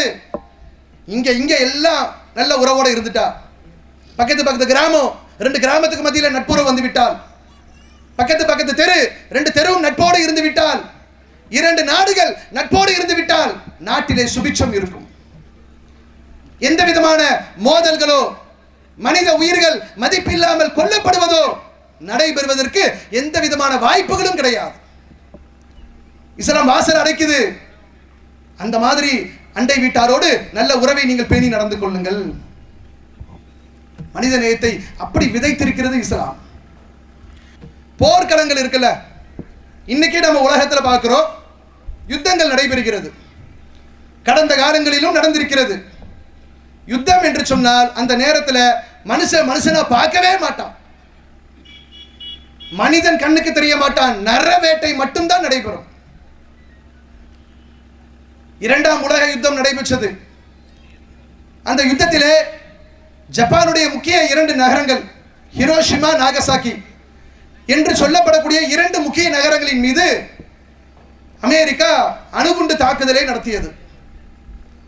நடைபெற்ற ஏறத்தாழ 60 ஆண்டுகள் கழிந்த பிறகும் கூட ஜப்பானிலே குறிப்பாக ஹிரோஷிமா, நாகசாக்கி என்று சொல்லப்படக்கூடிய 2 நகரங்கள் அந்த பாதிப்பிலிருந்து மீளா நகரங்களாக இருந்து கொண்டிருக்கிறது. யுத்தம் என்று வந்துவிட்டால் மனிதநேயம் கண்ணுக்கு தெரியாது. எதிரியாக இருந்தால் எதிரியை கொல்லப்பட வேண்டும், அது மாத்திரம்தான் தெரியும். வேற எந்த விதமான நெறிமுறைகளும் கிடையாது. இத்தனைக்கும் இந்த நூற்றாண்டை சொல்லுவார்கள், நாம் கடந்து வந்த இந்த ஒரு நூற்றாண்டை எப்படி சொல்வார்கள் என்று சொன்னால், இதற்கு முந்தைய காலகட்டங்களிலேயே அதிகமாக மனிதன் நாகரிகத்தை படித்துக் கொண்ட நூற்றாண்டு என்று பேசுவார்கள். அதுலதான் ஈவு இரக்கம் இல்லாமல் இத்தனை மனித உயிர்கள் கொல்லப்பட்டன. இன்றும் யுத்தங்கள் நடைபெறுகிறது. கொடூரமான முறையிலே பொதுமக்கள் வசிக்கக்கூடிய வீடுகளில் குண்டுகள் வெடிக்கின்றது. வசிப்பிடங்களிலேயே அவர்கள் இறந்து மாண்டு போகிறார்கள். பள்ளிக்கூடங்களின் மீது தாக்குதல், மருத்துவமனைகளின் மீது தாக்குதல். எவன் யுத்த களத்தில் நிற்கிறானோ, இராணுவம் என்று நிற்கிறானோ, அவனோடு மோதலை நடத்தாமல் அந்த நாட்டை கைப்பற்றுவதற்காக போர்க்களத்திலே மீறப்படுகின்ற அந்த விதி மீறல்களை நாம் இன்றும் பார்த்து கொண்டிருக்கிறோம். இஸ்லாமிய மார்க்கம் மனித நேயத்தை எந்த அளவிற்கு போதிக்கிறது என்று சொன்னால், முகமது நபி ஸல்லல்லாஹு அலைஹி வஸல்லம் அவர்கள் யுத்த களத்தை சந்தித்தார்கள். பல போர்க்களங்களில் நேரடியாக ஈடுபட்டார்கள். நபிகள் நாயகம் அவர்கள் போர்க்களத்திலே ஈடுபட்டதை எப்படியெல்லாம் பொய்யாக சித்தரித்து பேசுவார்கள் என்று சொன்னால், இஸ்லாமிய மார்க்கம் இன்று வளர்ந்ததற்கு காரணம் முகமது நபி அவர்கள் அன்றைய காலத்திலே கையிலே வாளை வைத்துக் கொண்டு மத பிரச்சாரம் செய்தார்கள் என்று பேசுவார்கள். நபிகள் நாயகம் ஸல்லல்லாஹு அலைஹி வஸல்லம் அவர்கள் ஒரு கையில குர்ஆனை வச்சுக்கிட்டாங்களாம், இன்னொரு கையில வாளை வைத்துக் கொண்டார்களாம். இஸ்லாத்தை ஏற்கிறியா இல்ல உன்னை வெட்டவா? வெட்டிடாதீங்க, கொலை செஞ்சிடாதீங்க, இஸ்லாத்தை ஏத்துக்கிறேன், வா முஸ்லிமா வா, இப்படின்னு மதத்திற்கு ஆள் பிடித்தார்களாம் என்று இஸ்லாத்தை பற்றியும் நபிகள் நாயகத்தை பற்றியும் தப்பும் தவறுமாக மக்களுக்கு மத்தியிலே பொய் பிரச்சாரம் செய்யப்படும். ஆனால் இறை தூதரவர்கள் எப்படி அந்த போர்க்களத்திலும் சரி யுத்த காலங்களிலும் சரி எப்படி நடக்க வேண்டும் என்ற ஒரு போர் நெறியை உலக மக்களுக்கு அழகான முறையில் எடுத்துரைத்த இறை தூதர் அல்லாஹ்வுடைய தூதர் ஸல்லல்லாஹு அலைஹி வஸல்லம் அவர்கள். அவங்க சொல்றாங்க, போர் செய்கின்ற பொழுது யார் உங்களுக்கு எதிரியாக களத்திலே நிற்கிறார்களோ அவர்களோடு மாத்திரம்தான் நீங்கள் யுத்தம் செய்ய வேண்டும். அதை தாண்டி எந்த நாட்டோடு நீங்கள் போர் செய்கிறீர்களோ அந்த நாட்டினுடைய இயற்கை வளங்களுக்கு எந்த விதமான சேதாரத்தையும் நீங்கள் ஏற்படுத்தக்கூடாது. ஜாக்கிரதையாக இருங்க. விவசாய நிலங்களோ, பயிர் பச்சைகளோ, நீர்நிலைகளோ எதற்கும் எந்த விதமான கேடும் நீங்கள் ஏற்படுத்தக்கூடாது. அப்படி கேடை ஏற்படுத்தினீர்கள் என்று சொன்னால், இஸ்லாத்தின் பெயரிலே நீங்கள் ஜிஹாத் என்கிற பெயரிலே நீங்கள் யுத்தத்தை செய்தாலும் இறைவனால் அது ஏற்றுக்கொள்ளப்படாது என்று இஸ்லாம் சொல்லுகிறது. அது மட்டுமல்ல, போர்க்களங்களில் கூட பெண்களை தாக்கக்கூடாது. யுத்த களங்களிலே ஒரு இஸ்லாமிய படை என்ன செய்ய வேண்டும் என்று சொன்னால், யுத்தம் என்பது ஆண்கள் நிற்கிறார்கள், நாமும் ஆண்களாக நிற்கிறோம், அவர்களோடு யுத்தம் செய்ய வேண்டுமே தவிர பெண்கள் கொல்லப்படக்கூடாது. அந்த நாட்டிலே வேறு மதத்தை சேர்ந்தவர்கள் என்று சொன்னால் அந்த மத குருமார்கள் கொல்லப்படக்கூடாது. பிற சமுதாயத்தினுடைய வழிபாட்டு தலங்கள் கொல்லப்படக்கூடாது. எவ்வளவு எச்சரிக்கை பாருங்க. பிற மத மக்கள் பார்த்தார்கள் என்று சொன்னால், இஸ்லாத்திலே சொல்லப்பட்டிருக்கக்கூடிய இந்த போர் யுக்தி, போரினுடைய நெறிமுறை அந்த காலகட்டத்திலேயே நாகரிகம் எல்லாம் வளரவில்லை என்று சொல்லக்கூடிய அந்த காலகட்டத்திலேயே அல்லாஹ்வுடைய தூதரவர்கள் அவ்வளவு அழகான முறையிலே சொல்லி தந்திருக்கிறார்கள். யாருக்கும் பாதிப்பு ஏற்படக்கூடாது. போரிலே களத்திலே நிற்கக்கூடியவர்கள் மட்டும்தான் உங்களுக்கு இலக்காக இருக்க வேண்டும். அந்த போரும் நியாயத்தின் அடிப்படையில் இருக்க வேண்டும். நியாயத்தின் அடிப்படையிலே நடைபெறுகின்ற யுத்தமாக இருந்தாலும் அந்த யுத்தங்களிலேயே குழந்தைகளோ பெண்களோ வயதான முதியவர்களோ பிற மதத்தின் குருமார்களோ எவரும் கொல்லப்படக்கூடாது என்று சொல்லி அற்புதமான ஒரு சட்டத்தை இஸ்லாம் வகுத்து தருகிறது. மனித நேயம் எப்படிப்பட்ட அளவிற்கு இந்த மார்க்கத்திலே மிகைத்திருக்கிறது என்பதற்கு ஒரு சான்றாக இருக்கிறது. யுத்தங்கள் நடைபெறுகிற பொழுது போர் கைதிகளாக சிலர் பிடிப்பாங்க. ஈராக்கில் அமெரிக்கா யுத்தம் நடத்தியது. எதற்கான யுத்தம்? அமெரிக்காவுக்கும் ஈராக்கும் எல்லை தகராறா? மத்திய கிழக்கு நாடாக இருப்பது ஈராக் என்கிற நாடு. பாலஸ்தீனத்தின் மீதும் ஈராக்கின் மீதும் இஸ்லாமிய நாடுகளுக்கு எதிராக அமெரிக்கா செய்கின்ற பயங்கரவாத தாக்குதல் எல்லாமே இஸ்லாமிய நாட்டினுடைய எண்ணெய் வளங்களை கொள்ளையடிப்பதற்காகத்தான். எண்ணெய் வளங்களை கொள்ளையடிப்பதற்காக இவன் யுத்த களத்தை சந்திக்கிறான். அந்த யுத்தத்தை சந்திக்கிற பொழுது ஏராளமான முஸ்லிம்களை போர் கைதிகளாக பிடித்து குவாண்டனமா என்கிற ஒரு சிறைச்சாலையிலே அடைத்தான். குவாண்டனமா சிறைச்சாலை, குவாண்டனமா என்கிற ஊரில் இருக்கக்கூடிய சிறைச்சாலைகளில் அடைக்கப்பட்டார்கள். அடைக்கப்பட்டவர்கள் நிர்வாணப்படுத்தப்பட்டார்கள். அடைக்கப்பட்டவர்களுக்கு மீது கொடூரமான சித்திரவதைகள் நிகழ்த்தப்பட்டது. கற்பனை செய்து பார்க்க முடியாது. என்னடா இவெல்லாம் மனிதர்கள் என்று சொல்லும் அளவிற்கு உனக்கு எதிராக யுத்தம் செய்தால், யுத்தம் செய்யக்கூடியவர்கள் போர் கைதிகளாக பிடிபட்டால் சிறைப்பிடி, அவர்களை கொண்டு போயிட்டு சிறைச்சாலையில் அடை. எந்த நாட்டோடு உங்களுக்கு யுத்தமோ அந்த யுத்தம் செய்கின்ற நாட்டோடு ஒரு சமரச உடன்படிக்கை ஏற்படாதவரை அவர்களுக்கு விடுதலை கொடுக்காது. அல்லது உங்கள் நாட்டிற்கு எதிராக பெரிய தாக்குதலை அவர்கள் நடத்தியிருப்பார்கள் என்று சொன்னால் சட்டப்படி அவர்களுக்கு மரண தண்டனை கொடு. அவர்களை சித்திரவதை செய்தார்கள் சொல்ல முடியாத அளவிற்கு. மின்சாரம் அவர்கள் மீது பாய்ச்சப்பட்டது. உறைந்து போகும் மாமிசத்தையும் மீன்களையும் உரைய செய்வதற்கு வைத்திருக்கக்கூடிய அந்த குளிர்சாதன பெட்டிகளிலே அவர்கள் போட்டு மூழ்கடிக்கப்பட்டார்கள். மனிதனால் அருவருக்கத்தக்க ஜந்துக்கள் என்று சொல்லப்படக்கூடிய ஜந்துக்கள் எல்லாம் அவருடைய மூக்குகளிலும் வாய்களிலும் நுழைக்கப்பட்டன. இன்னும் சொல்ல முடியாத பகுதிகளிலும் நுழைக்கப்பட்டன. அவ்வளவு சித்திரவதை. என்ன மனிதநேயமா? செஞ்சவெல்லாம் முஸ்லிமா? பேசுறதுக்கு யாருக்காவது தைரியம் வருமா? பேச மாட்டார்கள்.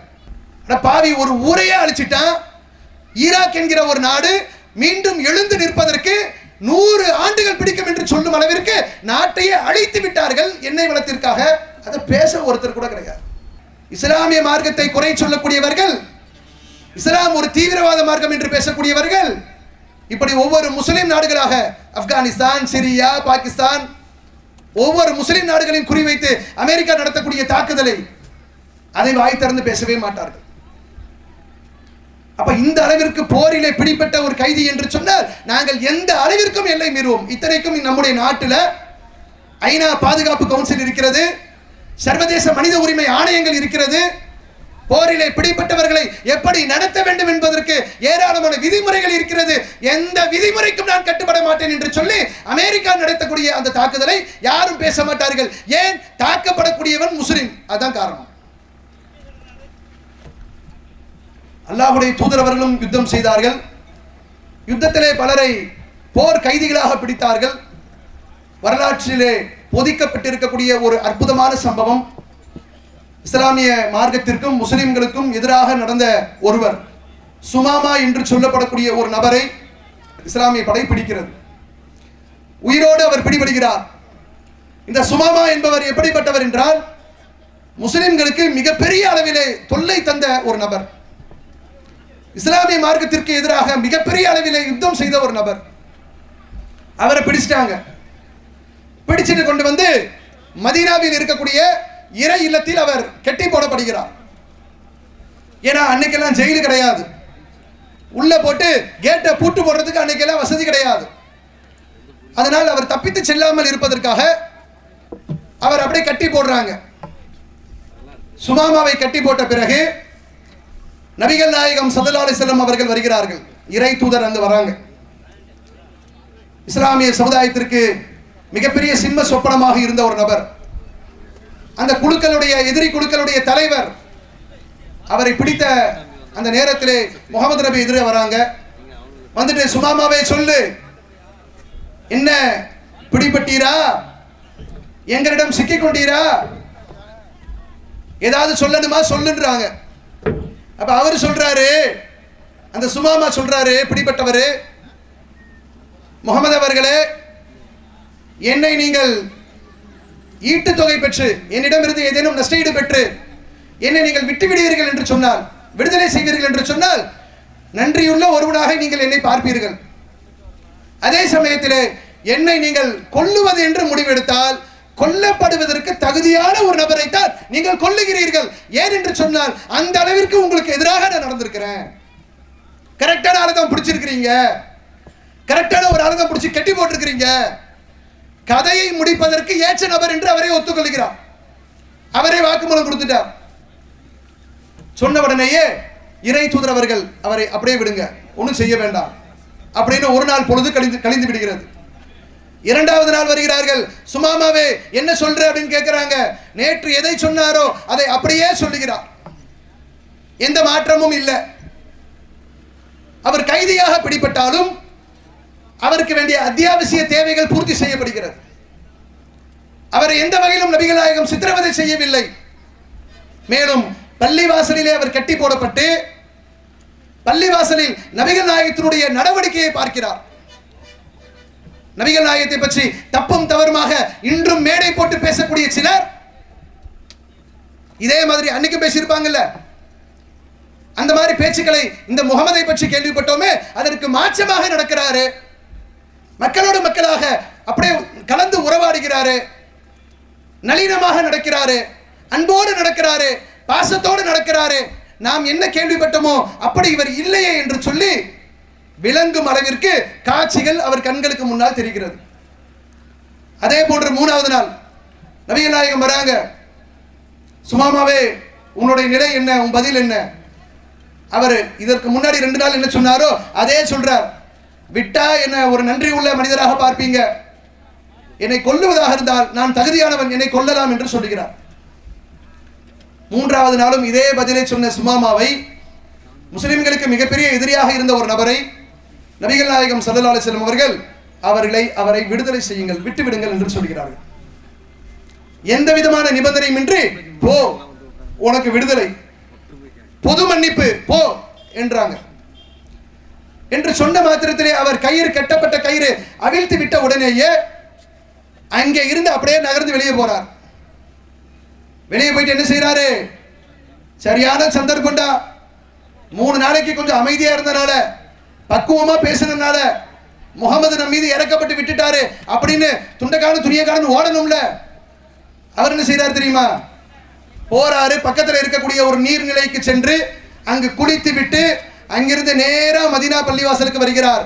வந்து முஹம்மது நபி ஸல்லல்லாஹு அலைஹி வஸல்லம் அவர்களுக்கு முன்பாக அஷ்ஹது அன் லா இலாஹ இல்லல்லாஹ் அஷ்ஹது அன்ன முஹம்மதன் அப்துஹு வ ரசூலுஹு என்று சொல்லி கலிமாவை சொல்லி இஸ்லாத்தினுடைய அடிப்படை அந்த நம்பிக்கையை சொல்லி இஸ்லாமிய மார்க்கத்தை அவர் தழுவுகிறார்.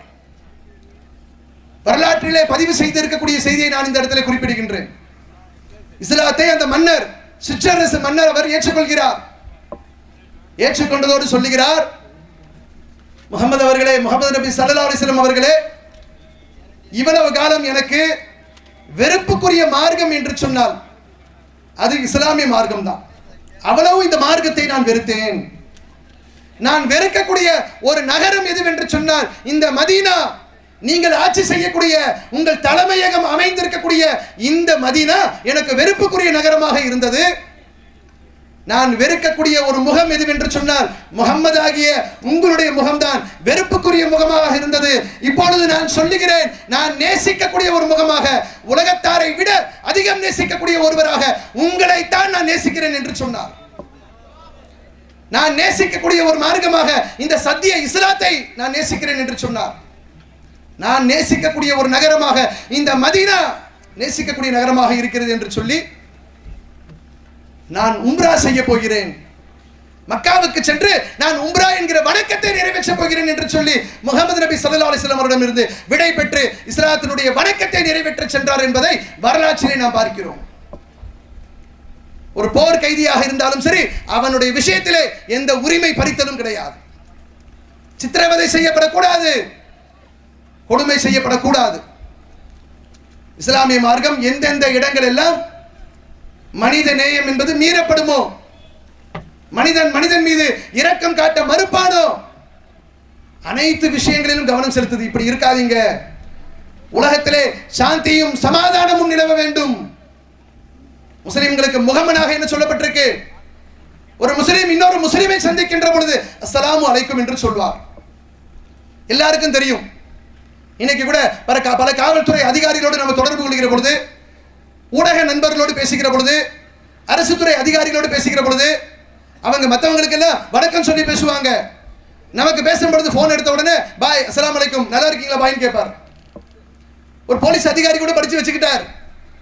இவர்கள் இஸ்லாமிய சமூகத்திலே பரிமாறிக்கொள்ளக்கூடிய முகமன், பார்த்த உடனே சொல்லக்கூடிய வார்த்தை அஸ்ஸலாமு அலைக்கும் என்கிற வார்த்தை. என்ன சொல்லுது அஸ்ஸலாமு அலைக்கும்?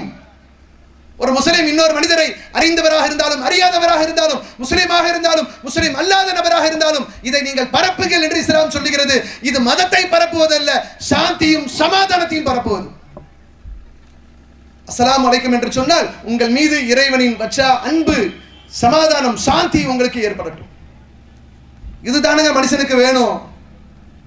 என்ன பெரிய காசு பணம் இல்லாம நிம்மதி இல்லாம இருக்கிறானே, நிறைய காசு இருக்கும், பணம் இருக்கும், மனசுக்குள்ள நிம்மதி இருக்காது.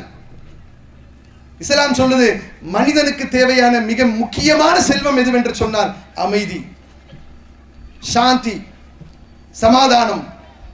அது ஏற்படுவதற்கு என்ன செய்யணும்? அது எல்லாம் இஸ்லாம் சட்டமாக சொல்லிவிட்டது. எல்லா மக்களோடும் நல்ல உறவு பாராட்டுங்கள், அவர்களுக்கு இஸ்லாத்தை எடுத்து சொல்லுங்கள்.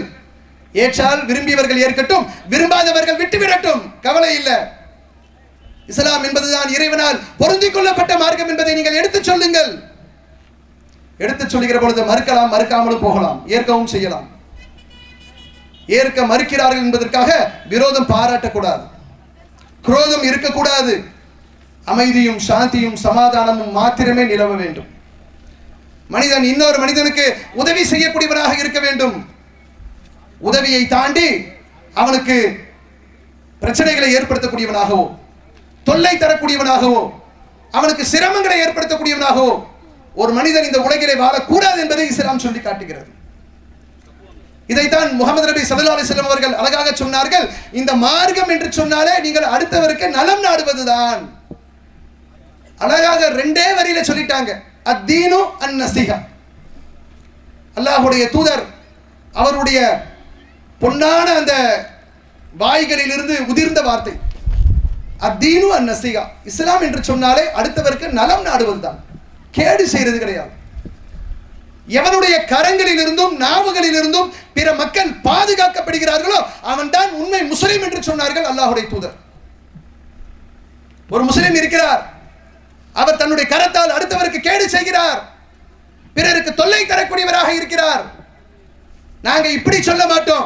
முஸ்லிம்களாக இருக்கக்கூடிய நாங்கள் அனைவருமே, உலகத்தில் வாழ்கிற கோடான கோடி முஸ்லிம்கள் அனைவருமே இஸ்லாமிய சட்டத்திட்டங்களை அப்படியே 100% கடைபிடித்து இஸ்லாமிய மார்க்கத்தை அப்படியே ஒழுங்குற கடைபிடிக்கக்கூடிய மக்கள் சொல்லவே மாட்டோம். முஸ்லிம் என்று சொன்னால் இஸ்லாமிய சட்டத்தை கடைபிடித்து வாழணும். கடைபிடிக்காத சில முஸ்லிம்களால் பிற சமூக மக்கள் இஸ்லாத்தை வெறுக்கக்கூடிய சில சூழலும் ஏற்படுகிறது, மறுப்பதற்கு இல்லை. சில தீவிரவாத சம்பவங்கள் முஸ்லிம்கள் செய்கிறார்கள், மறுப்பதற்கு இல்லை. அதையெல்லாம் ஒட்டுமொத்தமா வருத்த முடியுமா? இஸ்லாமிய மார்க்கம் அழகான மார்க்கம், ரொம்ப அழகா எடுத்து சொல்றீங்க, அதனால உலகத்தில் நடைபெறுகிற தீவிரவாத சம்பவங்களில் முஸ்லிம்கள் ஈடுபடவே இல்லையா? ஈடுபடுகிறார்கள். அவர்கள் ஈடுபடுவதன் காரணமாக இஸ்லாத்திற்கு மிகப்பெரிய பாதிப்பை ஏற்படுத்துகிறார்கள். இஸ்லாமிய வளர்ச்சிக்கு அவர்கள் ஒரு பின்னடைவாக இருக்கிறார்கள். இஸ்லாம் அதை சொல்லுகிறதா என்பதை நீங்கள் சிந்திக்க வேண்டும். இந்த இடத்தில் நாங்கள் பதிவு செய்ய விரும்புவது, மனிதனை கொலை செய்வதற்கும் அவனுடைய உயிர்களை மதிப்பில்லாத வகையிலே இரத்தங்களை ஓட்டுவதற்கும் இஸ்லாம் அனுமதிக்கிறதா? திருக்குரானை எடுத்து பாருங்கள். திருக்குரான் அப்படி சொல்லவில்லை. திருக்குரானிலே 5வது அத்தியாயத்தின் 32வது வசனம், அந்த வசனத்திலே இறைவன் சொல்லுகிறான், அநியாயமான முறையிலே ஒரு உயிரை கொலை செய்தவன் ஃபகஅன்னமா கதலன் நாஸ ஜமீஆ, ஒட்டுமொத்த மனித குலத்தையும் கொலை செய்தவனுக்கு சமம் என்று சொல்லப்படுகிறது.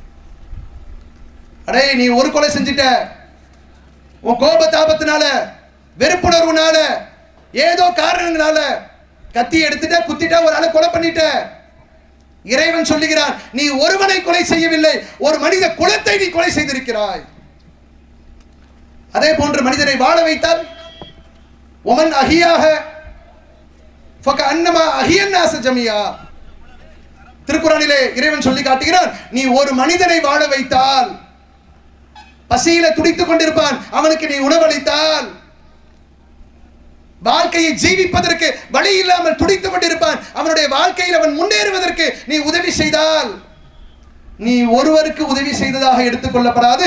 ஒரு மனிதனை வாழ வைத்தவர் எல்லா மனிதர்களையும் வாழ வைத்ததற்கு சமம் என்று இஸ்லாம் சொல்லுகிற பொழுது, இஸ்லாமிய போதனைகளுக்கு எதிராக சில முஸ்லிம்கள் தீவிரவாத சம்பவங்களிலே ஈடுபடுகிறார்கள்.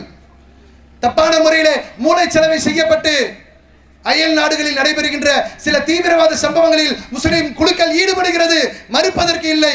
ஆனால் அந்த செயல்களை, அந்த குழுக்களை உலகத்திலே வாழுகிற பெரும்பான்மை முஸ்லிம்கள் நாங்கள் வெறுக்கக்கூடியவர்களாகத்தான் இருக்கிறோம். ஒருபோதும் நாங்கள் ஆதரிப்பது கிடையாது. அக்கிரமம் செய்யக்கூடியவன் ஒரு முஸ்லிமாக இருந்தாலும் அந்த முஸ்லிமுக்கு எதிராக பேசுவோமே தவிர ஆதரித்து பேச மாட்டோம். சில முஸ்லிம்கள், 4 முஸ்லிம் செய்யக்கூடிய காரியம் அது இஸ்லாம் அவர்களுக்கு போதித்தது போன்று ஒரு பொய்யான தோற்றம் ஏற்படுத்தப்படுகிறது. அதையும் முஸ்லிம் அல்லாத மக்கள் விளங்கிக் கொள்ள வேண்டும். ஏன்னா நாங்களே அதை கண்டிக்கிறோம், நாங்களே அதை வெறுக்கிறோம். ஏண்டாப்பா இஸ்லாத்திலே சொல்லப்படாத ஒரு காரியத்தை நீ இஸ்லாம் என்கிற பெயரிலே செய்கிறாய் என்று சொல்லி அதை நாங்கள் கண்டிக்க வேண்டிய விதத்திலே கண்டிக்கிறோம். தமிழ்நாடு தௌஹீத் ஜமாத் ஒரு பிரச்சாரத்தை கையிலே எடுத்தது.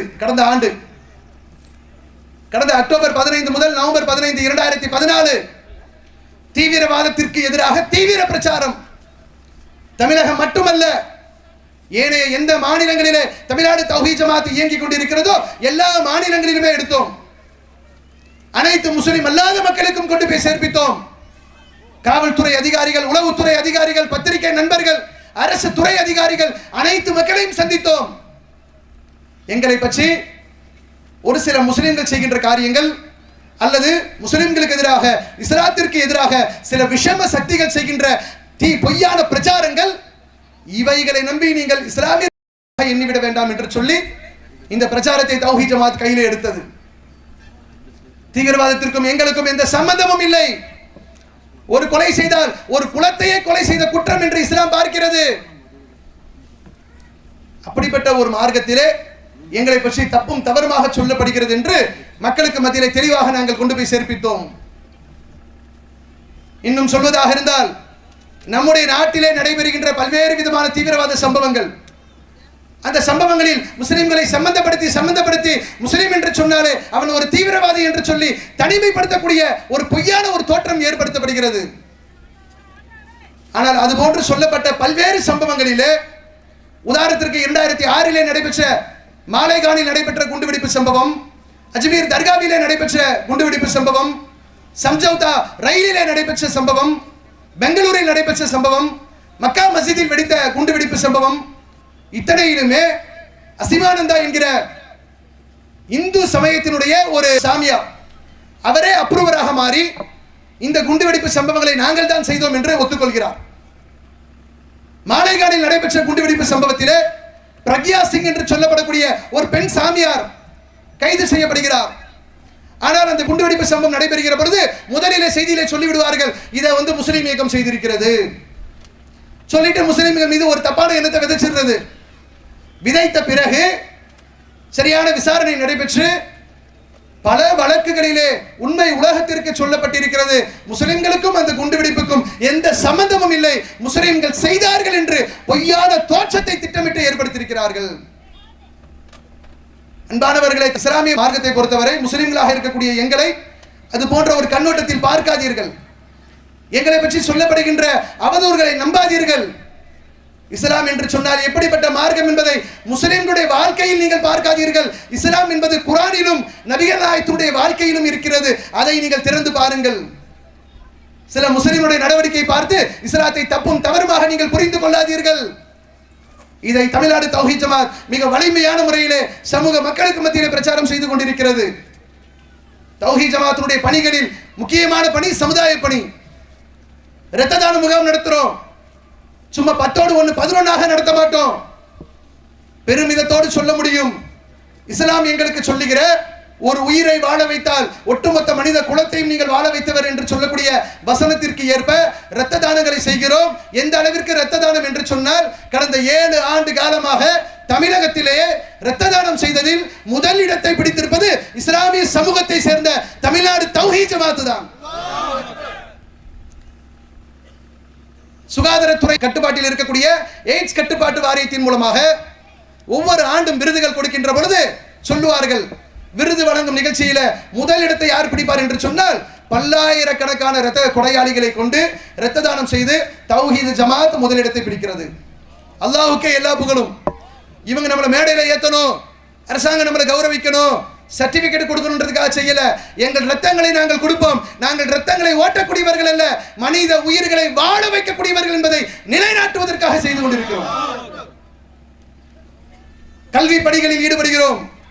கல்வி விழிப்புணர்வை ஏற்படுத்துவதற்காக பட்டி தொட்டிகளுக்கு எல்லாம் சென்று தமிழ்நாடு தௌஹீத் ஜமாத்தினுடைய பிரச்சாரகர்கள், கல்வியாளர்கள், கல்வியினுடைய அணியாக தனி மாணவர் அணி என்று உண்டாக்கி அதன் மூலமாக பல்வேறு பணிகள் நடைபெறுகிறது. எந்த மத வேறுபாடும் இல்லாமல் அனைத்து சமூக மக்களும் வாருங்கள், எல்லாரையும் ஒன்று திரட்டுறோம். தமிழ்நாடு தௌஹீத் ஜமாத்தின் மூலமாக வாழ்வாதார உதவிகள் செய்யப்படுகிறது. வாழ்வாதார உதவிகள் என்று சொன்னால் முஸ்லிம், இந்து, கிறிஸ்துவன் பார்க்க மாட்டோம். கஷ்டப்படுகிறார்களா? மருத்துவம் செய்ய முடியாமல் இருக்கிறாங்களா? ஜக்காத்தை தமிழ்நாடு தௌஹீத் ஜமாத்திற்கு நம்பி கொடுக்கக்கூடிய செல்வந்தர்களுடைய செல்வத்தில் இருந்து ஒவ்வொரு ஆண்டும் பல லட்சக்கணக்கான ரூபாய்களை ஏழை எளிய மக்களுக்கு கொடுப்போம். கொடுக்கின்ற பொழுது மதம் எங்களுக்கு தெரியாது, மனித நேயம் மட்டுமே தெரியும். இயற்கை சீற்றங்கள் ஏற்படும், பேரிடர்கள் ஏற்படும், சுனாமி போன்ற சம்பவங்கள் நடைபெறும். தமிழ்நாடு தௌஹீத் ஜமாத் களத்தில் நிற்கும். எப்படி களத்தில் நிற்கும் தெரியுமா? அந்த இயற்கை சீற்றம் நடைபெறுகிற பொழுது தமிழ்நாடு தௌஹீத் ஜமாத்துக்கு கீழே கொடுக்க தேவையில்லை. இந்த ஜமாத்தில் இருக்கிற தஞ்சை மாவட்ட நிர்வாகி நீ போ, கடலோரத்துக்கு போன்னு சொல்ல தேவையில்லை. ஒரு பெரிய இயற்கை சீற்றம் ஏற்பட்டு மனிதர்கள், உயிர்கள் பாதிக்கப்படுகிற சம்பவத்தை கேள்விப்பட்ட உடனேயே எங்களுடைய மக்கள், இந்த ஜமாத்தில் இருக்கக்கூடிய தொண்டர்கள் உடனே களத்தில் இறங்குவார்கள். சுனாமியிலே ஏராளமான பிணங்களை சுமந்தோம். இந்து முஸ்லிம் எல்லாம் கண்ணுக்கு தெரியல, கிறிஸ்தவரா நாத்திகரா எங்க கண்ணுக்கு தெரியாது. இறந்து போனவர்கள் அடக்கம் செய்யப்பட வேண்டும். எதிர்பாராத ஒரு விபத்தை இறைவன் ஒரு சோதனையாக ஏற்படுத்தி ஒரு மிகப்பெரிய மரணம் ஏற்பட்டிருக்கிறது. இவர்களுக்கு என்ன உதவி செய்யலாம்? சுனாமியிலே பாதிக்கப்பட்ட மக்களுக்கு என்ன செய்யலாம்? தமிழ்நாடு தௌஹீத் ஜமாத் வசூலில் இறங்கியது. மற்றவங்க செய்யற வசூல் வேட்டை இல்ல, இறைவனுக்கு பயந்து ஒரு ரூபாயா இருந்தாலும் அதை அல்லாஹ்வுக்கு பயந்து செலவு செய்கின்ற இந்த ஜமாத் 1 கோடிக்கும் மேலான பெரிய அளவு பொருளாதாரத்தை திரட்டி அந்த பொருளாதாரத்தை விநியோகம் செய்து எவ்வளவு வசூலித்தோம், எவ்வளவு விநியோகம் செய்தோம் என்பதை கணக்கு வழக்கு வெளியிட்ட ஒரு ஜமாத்தாக இந்த ஜமாத்தை இறைவன் வைத்திருக்கிறான். பெருமைக்காக சொல்லல.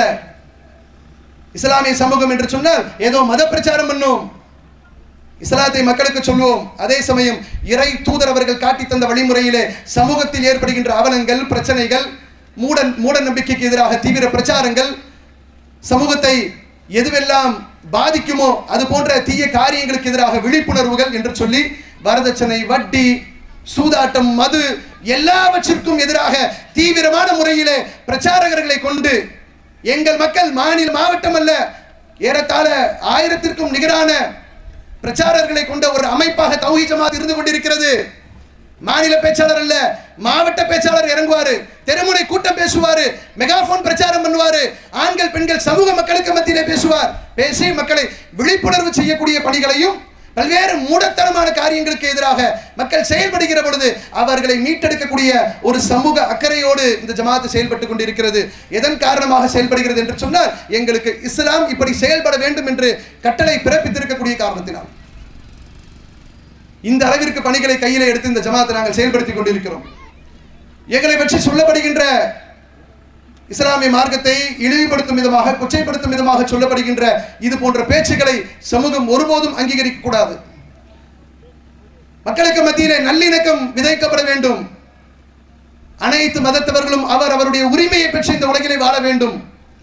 அதற்கு எதிராக ஒரு குறிப்பிட்ட இனத்தவருடைய உரிமையை பறிக்கும் விதமாக, அவர்களை இழிவுபடுத்தும் விதமாக, அவர்களை காயப்படுத்தும் நோக்கத்திலே எவரேனும் பேசுவார் என்று சொன்னால் அவர்களை சமூகம் புறக்கணிக்க வேண்டும். இஸ்லாம் என்பது சமாதானத்தை போதிக்கக்கூடிய மார்க்கம். இந்த மார்க்கத்திலே தீவிரவாதத்திற்கு இடமில்லை. இந்த மார்க்கத்திலே மனிதனை நசுக்குவதற்கு இடமில்லை.